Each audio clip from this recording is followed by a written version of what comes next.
नमस्कार शेतकरी बंधूंनो, आज आपण पाहणार आहोत कपाशी पिकामधील गळफांदी ही कशी काढायची।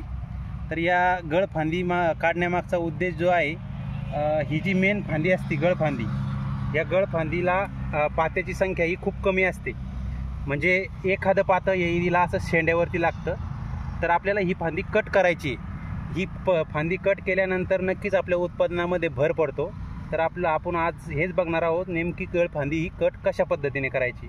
तर या झाडाला जवळपास 3 गळफांद्या आहेत, 1 2 3। तर आपण याशी एक शिकेटरच्या माध्यमातून ही गळफांदी कट करू। 1 2 3। आता आपलं हे झाड पूर्णपणे मोकळं झालेलं आहे। म्हणजे जे हे गळफांदी अन्नद्रव्य शोषण करत होती, हे पूर्ण अन्नद्रव्य आता या फळफांदीला मिळणार आहे। याच्यामुळं फळाची जे बोंडाची साईज असते याच्यात वाढ होते।